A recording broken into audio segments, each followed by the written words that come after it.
میں تو امتی ہوں اے شاہ امم، کر دے میرے آقا اب نظر کرم۔ میں تو بے سہارا ہوں دامن بھی ہے خالی، نبیوں کے نبی تیری شان ہے نرالی۔ الحمدللہ رب العالمین والعاقبۃ للمتقین والصلاة والسلام علی سید المرسلین اما بعد۔ قال اللہ تبارک و تعالی فی کلامہ المجید اعوذ باللہ من الشیطان الرجیم بسم اللہ الرحمن الرحیم وَلْتَكُن مِّنكُمْ أُمَّةٌ يَدْعُونَ إِلَى الْخَيْرِ يَأْمُرُونَ بِالْمَعْرُوفِ وَيَنْهَوْنَ عَنِ الْمُنكَرِ۔ وقال تعالى في موضع آخر قل إن كان آباؤكم وأبناؤكم وإخوانكم وأزواجكم وعشيرتكم وأموال اقترفتموها وتجارة تخشون كسادها ومساكن ترضونها أحب إليكم من الله ورسوله وجهاد في سبيله فتربصوا حتى يأتي الله بأمره والله لا يهدي القوم الفاسقين۔ صدق اللہ العظیم۔ محترم بزرگوں، عزیز ساتھیوں، اللہ تبارک و تعالی نے ہم تمام لوگوں پر جو عظیم احسان فرمایا ہے وہ احسان یہ ہے کہ اس نے اپنے سب سے محبوب پیغمبر جناب نبی کریم صلی اللہ علیہ وسلم کی امت میں پیدا فرمایا۔ یہ اتنا بڑا خدا کا احسان ہے کہ اس سے بڑا کوئی احسان نہیں ہو سکتا۔ ہم لوگوں کو مسلمان گھرانے میں پیدا فرمایا، اللہ قادر مطلق تھا، کسی اور گھرانے میں بھی پیدا کر سکتا تھا، لیکن اللہ تبارک و تعالیٰ کا یہ احسان عظیم کہ اس نے ہم تمام لوگوں کو ایسے گھروں میں پیدا فرمایا جن گھروں میں خدا کا دین پہلے سے موجود تھا، اللہ کا کلمہ طیبہ لا الہ الا اللہ محمد رسول اللہ کہنے والے لوگ پہلے ہی سے موجود تھے۔ ہم تمام لوگ پیدا ہوئے، ہمیں آنکھیں کھولی، ہمارے کانوں میں اذان دی گئی، ہمارے کانوں میں اقامت کہی گئی، ماؤں نے اپنے گود میں کلمہ سکھایا، والدوں نے مدرسے بھیجے، خاندان کے لوگوں نے اور دیگر طریقے ہم کو سکھائے۔ یہ اللہ تبارک و تعالیٰ کا احسان عظیم ہے۔ اس احسان کا شکر یہ ہے کہ اللہ تبارک و تعالیٰ نے ہم کو جو مشن دیا ہے، جو مقصد دیا ہے، جو ہمارا مقصد حیات ہے، بحیثیت فرد یا بحیثیت قوم، ہم تمام لوگ اس مقصد کو سمجھیں۔ بحیثیت فرد ہماری ذمہ داری کیا ہے؟ وما خلقت الجن والانس الا لیعبدون، کہ ہم اللہ کا بندہ بن کر کے زندہ رہیں، اللہ تبارک و تعالیٰ کی بندگی کرتے ہوئے ہم زندگی گزاریں،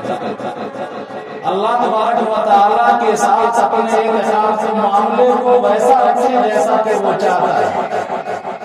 اللہ رب العزت پر یقین ویسا رکھے جیسا کہ وہ تقاضا کرتا ہے، چاہتا ہے۔ بحیثیت فرد یہ میری ذمہ داری ہے، اور بحیثیت قوم یہ ہماری ذمہ داری ہے کہ اللہ تبارک و تعالیٰ نے جناب نبی کریم صلی اللہ علیہ وسلم کو آخری نبی بنا کر کے بھیج دیا۔ آپ صلی اللہ علیہ وسلم کی بعثت کے بعد آپ کے دنیا سے پردہ فرمانے کے بعد نبوت کا دروازہ ہمیشہ ہمیش کے لیے بند کر دیا گیا، اور وہ دین جو جناب نبی کریم صلی اللہ علیہ وسلم پر 23 سال کے عرصے میں مکمل ہوا تھا، اس دین کو قیامت تک کے لیے ذکر راز البر قرار دیا اللہ تعالیٰ نے، اور آیت اتار کر کے بتلا دیا کہ اب دنیا کی تمام قوموں کی نجات، دنیا کے تمام افراد کی نجات اگر کسی دین میں ہے تو وہ دین وہ ہے جو جناب نبی کریم صلی اللہ علیہ وسلم لے کر کے آئے ہیں۔ الیوم اکملت لکم دینکم واتممت علیکم نعمتی ورضیت لکم الاسلام دینا۔ کہ آج حجۃ الوداع کے موقع پر یہ آیت نازل ہوئی تھی کہ اللہ تعالیٰ نے فرمایا کہ اے میرے محبوب صلی اللہ علیہ وسلم، آج میں نے تمہارے لیے دین کو مکمل کر دیا۔ وَأَتْمَمْتُ عَلَيْكُمْ نِعْمَتِي، ظاہری نعمتیں بھی تم پر مکمل کر دی، باطنی نعمتیں بھی تم پر مکمل کر دی، وَرَضِيتُ لَكُمُ الْإِسْلَامَ دِينًا، اور دین اسلام کو ہمیشہ کے لیے چن لیا، پسند کر لیا۔ یعنی اب دنیا میں کسی بھی طبقے میں، دنیا کے کسی خطے میں بسنے والا کوئی بھی انسان ہو، اس کی نجات صرف اور صرف دین اسلام میں۔ تو بحیثیت قوم جناب نبی کریم صلی اللہ علیہ وسلم نے ہم تمام لوگوں کو ایک ٹارگٹ دیا ہے، ایک نشانہ دیا ہے۔ وہ نشانہ کیا ہے جو آپ نے حجۃ الوداع کے موقع پر ہی ارشاد فرمایا تھا، الا فلیبلغ الشاہد الغائب۔ سنو، جو لوگ یہاں موجود ہیں، صحابہ کرام کی جتنی بڑی جماعت 1,24,000 سے زائد صحابہ کرام حجۃ الوداع میں میدان عرفات میں موجود ہیں، تو ارشاد فرمایا کہ سنو، جو یہاں پر موجود ہے وہ ان تمام لوگوں تک یہ دین پہنچا دے جو یہاں موجود نہیں ہے۔ یعنی یہ نشانہ ہے کہ پوری دنیا میں اللہ تبارک و تعالیٰ کے کلمے کو عام کرنا ہے۔ یہ نشانہ دیا جناب نبی کریم صلی اللہ علیہ وسلم نے 1400 سال پہلے کہ پورے دنیا کے ہر خطے میں اللہ کا دین پہنچانا ہے۔ یہ نشانہ دیا جناب نبی کریم صلی اللہ علیہ وسلم نے کہ دنیا کے ہر فرد تک خدا کا دین پہنچانا ہے۔ یہی وجہ ہے کہ صحابہ کرام رضوان اللہ تعالی علیہ مجمعین نے آپ کی پکار پر لبیک کہا، اور مورخین نے لکھا ہے، لکھنے والوں نے لکھا ہے، بیان کرنے والوں نے بیان کیا ہے کہ بہت سارے صحابہ اسی میدان سے نکل گئے، اور جس کا جو رخ تھا اسی رخ پر روانہ ہو گئے، اور اللہ کے کلمے کو بلند کرنے کے لیے، اللہ کے جھنڈے کو بلند کرنے کے لیے، بندوں کا رشتہ اللہ سے جوڑنے کے لیے، کلمہ طیبہ لا الہ الا اللہ محمد رسول اللہ پوری دنیا کے اندر عام کرنے کے لیے صحابہ کرام روانہ ہو گئے اور چل دیا۔ یہی وجہ ہے کہ جب آپ تاریخ پڑھیے گا تو مکہ کے اندر، مدینہ کے اندر صحابہ کرام کی جو 1,24,000 صحابہ کرام تھے، ان کی کبھی قبر مدینہ اور مکہ میں موجود ہے، بلکہ اطراف میں پوری دنیا میں صحابہ کرام رضوان اللہ علیہ مجمعین کی قبریں موجود ہیں۔ اللہ تبارک و تعالیٰ کے دین کو نکلے اور اسی کے ہوکے لگ گئے، اسی دین کے لیے اپنی جان کو قربان کر دیا۔ یہ امت جس کو اللہ نے اعزاز بخشا، خیر امت کہا، میں نے پہلے کہا کہ بحیثیت فرد یہ ہماری ذمہ داری ہے کہ ہمارا دین صحیح ہو، ہمارا عقیدہ درست ہو، ہمارا ایمان درست ہو، ہمارے اعمال اچھے ہوں۔ بحیثیت فرد یہ ہمارے لیے ضروری ہے، اور بحیثیت قوم ہمارے لیے یہ ضروری ہے کہ ہم اللہ کے بندوں تک اللہ کا دین پہنچائیں۔ یہی خیر امت کی بنیاد ہے جو اللہ تبارک و تعالیٰ نے اپنے پاک کلام میں ارشاد فرمایا، کنتم خیر امۃ اخرجت للناس تأمرون بالمعروف وتنہون عن المنکر وتؤمنون باللہ۔ کہ محمد صلی اللہ علیہ وسلم کی امت، تم لوگ بہترین امت ہو، تم کو اللہ تبارک و تعالیٰ نے ایک عظیم مشن کے لیے، ایک بڑے ٹارگٹ کے لیے تم کو برپا کیا ہے، تم کو ظاہر فرمایا ہے، تمہارا اعزاز کیا ہے، تمہارا اکرام کیا ہے کہ تم کو جناب نبی کریم صلی اللہ علیہ وسلم کی امت میں پیدا فرمایا، تأمرون بالمعروف، تمہارے خیر ہونے کی بنیاد، خیر امت ہونے کی بنیاد اور بہترین امت ہونے کی بنیاد یہ ہے کہ تم خدا کے بندوں تک خدا کا دین پہنچاتے ہو، اچھی باتوں کا حکم کرتے ہو اور بری باتوں سے روکتے ہو، یہ خیر امت کی بنیاد۔ زمانہ گزرا، مرور ایام کے ساتھ ساتھ یہ مشن جب تک ہمارے سلاطین تھے، ہمارے بادشاہ تھے، تو ان کے یہاں ایک باضابطہ شعبہ تھا، ان کا مشن یہی تھا جو بھی خلفائے راشدین یا خلفائے راشدین کے نقش قدم پر چلنے والے ہمارے امراء، ہمارے ملوک، ہمارے بادشاہ، ہمارے سلاطین، انہوں نے خدا کے بندوں پر خدا کا دین باضابطہ سرکاری طور پر پہنچانے کی کوشش کی، یعنی اپنی حکومت کا مشن یہ قرار دیا کہ اللہ کے بندوں کو اللہ سے جوڑا جائے، اپنی سلطنت کا مشن یہ قرار دیا کہ اللہ کے بندوں تک اللہ کا دین پہنچایا جائے، اپنی شہنشاہیت کا مشن یہ قرار دیا کہ اللہ کے بندوں کو اللہ کی طرف بلایا جائے۔ اس کے لیے جنگیں لڑنی پڑی، جہاد کرنے پڑے، ان کو جان مال قربان کرنا پڑا، فوجیں قربان کرنی پڑی، تو اللہ تبارک و تعالیٰ کا دین دنیا کے اربوں اعظم میں پھیلا، اور آج اربوں کی تعداد میں الحمدللہ اللہ کے اس دین کے حاملین کلمہ طیبہ پڑھنے والے موجود۔ میرے محترم،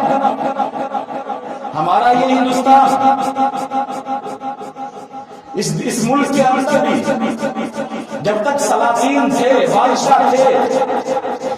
وہ دینی امور کی سرپرستی کچھ نہ کچھ کرتے تھے، لیکن جب ہمارا دور لگ گیا، ہماری حکومتیں ختم ہو گئی، تعلیم کا برا حال تھا، دینی تعلیم کے مٹنے کے آثار آنے لگے تھے، اور وہ مشن جو بحیثیت قوم کی امت کا مشن تھا،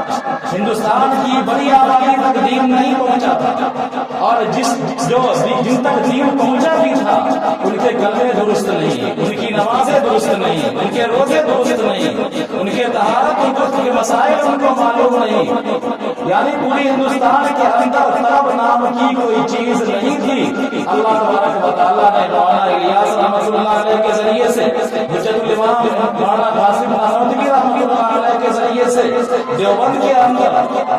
علم کی شمع جلائی، اور وہ علم کی شمع پورے ہندوستان، بر صغیر، پوری دنیا کے اندر چراغ سے چراغ جلتا گیا، اور علم کی شمع پھیلتی گئی، علم کی روشنی پھیلتی گئی، اور لوگ اپنے مسائل کو کتاب اللہ اور سنت رسول اللہ کی روشنی میں حل کرنے لگے، اور آج الحمدللہ دنیا میں کثیر تعداد کے اندر علماء حق موجود ہیں جو کتاب و سنت کی روشنی میں اسی طرح مسئلہ بتاتے ہیں جس طرح صحابہ کرام نے بتلایا تھا یا تابعین نے بتلایا تھا۔ ادھر مولانا الیاس رحمۃ اللہ علیہ، اللہ ان کی قبروں کو نور سے بھر دے، انہوں نے دیکھا کہ عوام کے اندر طلب نام کی کوئی چیز نہیں ہے، پیاس کے شاکی سب ہیں، پیاس سب کو ہے، لیکن طلب نہیں ہے، طلب جاگی نہیں ہے، پیاس کا احساس نہیں ہے۔ تو مولانا الیاس رحمۃ اللہ علیہ نے ایک مشن شروع کیا، اور وہ مشن یہ تھا، وَمَنْ أَحْسَنُ قَوْلًا مِّمَّنْ دَعَا إِلَى اللَّهِ وَعَمِلَ صَالِحًا وَقَالَ إِنَّنِي مِنَ الْمُسْلِمِينَ، کہ اس سے بہتر بات کس کی ہو سکتی ہے جو لوگوں کو اللہ کے دین کی طرف بلائے، اللہ کی طرف بلائے، اور لوگوں کے دلوں کے اندر یہ احساس پیدا کرے کہ آپ بھی مسلمان ہیں اور میں بھی مسلمان ہوں، تو اس سے بہتر بات کس کی ہو سکتی ہے؟ اللہ تبارک و تعالیٰ نے تعریف فرمایا۔ تو یہ احساس جگانے کے لیے، یہ احساس عمومی طور پر ہمارے معاشرے، ہمارے سماج، ہماری سوسائٹی، ہمارے گاؤں، ہمارے محلے، ہمارے گلی کوچے میں رہنے والے تمام مسلمانوں کے دلوں کے اندر یہ احساس کیسے جاگ جائے کہ وہ اللہ کے نمائندے ہیں، ان تک اللہ کا دین پہنچا ہے، اور اس دین پر چلنا، اس دین پر عمل کرنا یہ ان کی ذمہ داری ہے۔ اللہ تبارک و تعالیٰ نے ان پر احسان فرمایا ہے کہ کلمہ کی توفیق دی، لیکن اس کلمے کے تقاضے کو جاننا، تقاضے کو ماننا، اس کے تقاضے پر عمل کرنا، یہ احساس پیدا کرایا جائے عمومی طور پر۔ اللہ تبارک و تعالیٰ نے اسے کاٹ لیا، اور یہ احساس حیثیت قوم مجموعی اعتبار سے ہندوستان کے پورے خطے کے اندر ایک طبقہ پیدا ہوا جن طبقوں کے اندر یہ احساس تھا کہ ہم اللہ کے نمائندے ہیں، اللہ کے بندے ہیں۔ اللہ تبارک و تعالیٰ نے یہ مشن ہم کو دیا ہے کہ لوگوں کے اندر اصلاح کی بات کی جائے، لوگوں کے عقیدے کو صحیح کیا جائے، لوگوں کو ایمان کے ماحول میں لایا جائے، لوگوں کو اللہ کے گھروں سے جوڑا جائے، اللہ کے نیک بندوں کی صحبت میں رکھا جائے، اللہ کی کتاب سے رشتہ جوڑا جائے۔ اگر بحیثیت قوم لوگوں کے اندر طلب نہیں ہوگی، جب طلب پیدا نہیں ہوگی تو ان کی نسلیں کیسے عالم بنیں گی، ان کی نسلیں کیسے حافظ بنیں گی، ان کی نسلیں کیسے قاری بنیں گی، ان کی نسلیں کیسے مفتی بنیں گی؟ تو دارالچینوں کے اندر طلب پیدا کرنے کی کوشش کی اور وہ طلب پیدا ہوئی، اور اللہ کا فضل ہے کہ آج مدارس بھی آباد ہیں، خانقاہیں بھی آباد ہیں، اور تبلیغی مراکز بھی آباد ہیں۔ یہ اللہ کا احسان عظیم، اس احسان عظیم کا شکریہ یہ ہے کہ ہم اس نعمت کی قدر کرنے والے بن جائیں، اس نعمت کی قدر کرنے والے بن جائیں، اپنے اندر طلب پیدا کر لیں۔ دیکھو یہ کلمہ طیبہ لا الہ الا اللہ محمد رسول اللہ جو ہے، یہ اللہ کی رسی، جب تک انسان کی زبان پر کلمہ ہے، الفاظ گرچہ درست نہیں ہوں، الفاظ غلطی ہے صحیح، لیکن مسلمان کلمے کو مانتا ہے تو اصلاح کی امید قائم ہے، اور اگر کلمہ کو چھوڑ دیا تو وہ ملحد ہو گیا، ملحد ہو گیا، بے دین ہو گیا، دین سے نکل گیا۔ تو یہ اللہ کی رسی ہے جو کلمہ ہے، یہ کتاب اللہ کی رسی ہے جو لٹکائی گئی ہے۔ ہم بدعقیدگی کے طوفان میں گرے ہوئے ہیں، ہم بدعمالی کے سیلاب میں ڈوب رہے ہیں۔ اس وقت اگر سیلاب میں کوئی انسان ڈوب رہا ہو اور اوپر سے کوئی ہیلی کاپٹر والا رسی اگر گرا رہا ہو، تو اگر ڈوبنے والا اس رسی کو پکڑ لیتا ہے تو وہ بچ جاتا ہے، نجات پا لیتا ہے، اور اگر وہ اکڑ میں آ گیا کہ ارے ہم کو رسی کی ضرورت نہیں ہے، ہم تیر کر کے بچ جائیں گے، تو نوح علیہ السلام کا بیٹا بھی تیر کر کے بچ نہیں سکا اللہ کے عذاب میں، اللہ کے طوفان میں، اور وہ ہلاک ہو گیا۔ تو بڑے بڑے تیرنے والے بھی سیلاب کی نظر ہو جاتے ہیں۔ تو ہم گناہوں کے طوفان میں ڈوبے ہوئے، دلدلوں میں پھنسے ہوئے ہیں، عقیدے ہمارے درست نہیں ہیں، ہمارا ایمان مضبوط نہیں ہے۔ سب کہتے ہیں، سب کی زبانوں پر ایمان ہے، لیکن ایمان کا الزام جہاں پر ہوتا ہے تو ایمان کا امتحان وہاں پر ہوتا ہے جب اسباب پر بھروسہ زیادہ ہوتا ہے اور مسبب الاسباب پر بھروسہ کم ہوتا ہے۔ ہم کہتے ہیں کہ علاج کروائیں گے، شفا دے گا اللہ۔ ہم کہتے ہیں کہ علاج ہم کروائیں گے، بیمار ہو گئے ہم علاج کروائیں گے، یہ دوا کھا رہا ہے، یہ ڈاکٹر سے دکھلا رہا ہے، اتنے پیسے خرچہ ہوئے، تو اسباب پورا اختیار کر رہے ہیں، لیکن مسبب الاسباب جو دواؤں کے اندر شفا دینے والی ذات ہے۔ حدیث میں ہے کہ انسان بیمار پڑتا ہے اور دوا کھاتا ہے تو دوا کے درمیان اور بیماری کے درمیان ایک پردہ حائل ہوتا ہے، جب اللہ کی مشیت ہوتی ہے کہ شفا ہو جائے وہ پردہ ہٹ جاتا ہے اور دوا شفا کر جاتی ہے، دوا فائدہ پہنچاتی ہے۔ تو ہمارا ایمان یہ ہے کہ ہم دواؤں پر بھروسہ نہ کر کے، ڈاکٹروں پر بھروسہ نہ کر کے، بلکہ ایمان کا تقاضا یہ ہے کہ ہم اللہ پر بھروسہ کریں اور دل سے یہ فیصلہ کریں کہ اللہ کا حکم ہے علاج کرانا تو ہم علاج کر رہے ہیں، اور شفا دینا تو اللہ کا کام ہے۔ تو یہ طلب اور یہ ایمان کا یہ معیار کب پیدا ہوگا؟ ایمان کا یہ معیار اس وقت پیدا ہوگا کہ جب ایمان کے ماحول میں انسان نکلے گا، ایمان کی گولیوں میں رہے گا۔ انسان پر ماحول کے اثرات ہوتے ہیں، جو جس ماحول میں رہتا ہے اس کے اثرات کو قبول کرتا ہے، نیک لوگوں کے ساتھ رہنے والا نیک بن جاتا ہے اور برے لوگوں کے ساتھ رہنے والا برا بن جاتا ہے۔ جناب نبی کریم صلی اللہ علیہ وسلم نے ایک حدیث کے اندر ارشاد فرمایا، کل مولود یولد علی الفطرۃ فابواه یحودانہ او ینصرانہ او یمجسانہ، کہ دنیا کا ہر بچہ فطرت اسلام پر پیدا ہوتا ہے، یعنی ایمان کا بیج اس کے دلوں کے اندر موجود ہوتا ہے، اب وہ ماحول کے مطابق ڈھک جاتا ہے۔ اس کے والدین ایمان والے ہیں تو ایمان والا بن جاتا ہے، اس کے والدین اگر مجوسی ہیں، مشرک ہے، یہودی ہے تو وہ یہودی مشرک بن جاتا ہے اور ایمان سے دور ہو جاتا ہے۔ تو یہ جناب نبی کریم صلی اللہ علیہ وسلم نے اس حدیث کے اندر بتلا دیا، ہم لوگوں کو سمجھا دیا۔ اور دوسری حدیث کہ تم میں کا ہر فرد رائی ہے، اور ہر فرد سے اس سے ماتحت افراد کے بارے میں سوال کیا جائے گا، جہاں اللہ ہم سے یہ سوال کرے گا کہ تمہارا عقیدہ کیسا تھا، تمہاری نماز کیسی تھی، تم نے حقوق ہمارے ادا کیے یا نہیں کیے، بندوں کے حقوق ادا کیے یا نہ کیے۔ وہی اللہ تبارک و تعالی ہم سے ہمارے بال بچوں کے بارے میں بھی سوال کرے گا، ہم سے ہمارے ماتحت رہنے والے کے بارے میں بھی سوال کرے گا، اور ہم کو جواب دینا ہوگا کلکم رائی، کہ تم میں کا ہر فرد رائی ہے، اور ہر فرد سے اس کے ماتحت افراد کے بارے میں سوال کیا جائے گا۔ تو ہر گارڈین سے اس کے بچے کے بارے میں سوال کیا جائے گا، ہر ذمہ دار سے اس کے ماتحت افراد کے بارے میں سوال کیا جائے گا، ہر مولوی سے ہر استاد سے اس کے شاگردوں کے بارے میں سوال کیا جائے گا، ہر حفاظ سے اس کے شاگردوں کے بارے میں سوال کیا جائے گا، ہر محدث سے اس کے شاگردوں کے بارے میں سوال کیا جائے گا۔ جو جس کے ماتحت رہتا ہے تو اس کی ذمہ داری بڑھ جاتی ہے۔ تو ہم تمام لوگ گارجین کے روپ میں ہماری یہ ذمہ داری ہے کہ ہم لوگ اپنی فکر کریں، اپنے بال بچوں کی فکر کریں۔ اللہ تبارک و تعالیٰ نے ارشاد فرمایا اپنے پاک کلام کے اندر، اے لوگوں تم بھی اپنے آپ کو جہنم کی آگ سے بچاؤ، اور اپنے اہل و عیال کو بھی جہنم کی آگ سے بچاؤ۔ خیر بات نکل گئی،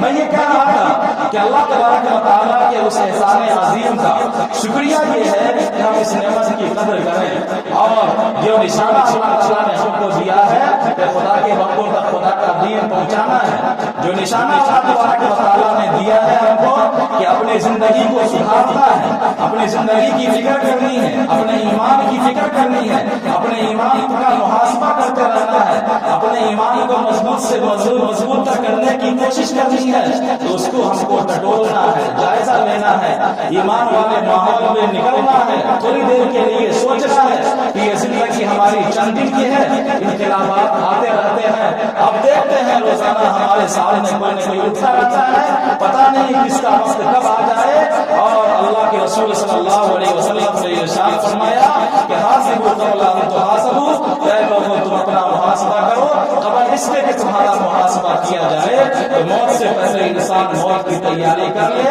یہی آج کا یہ موضوع ہے ہمارا، اور یہی آپ کو احساس پیدا کرنا ہے، اور دلوں کے اندر یہ احساس آپ جگائیے کہ ہم اللہ کے کلمے کو پڑھنے والے ہیں، اللہ کے کلمے کو بلند کرنا ہماری ذمہ داری ہے، اپنے ایمان کا محاسبہ ہم کو فکر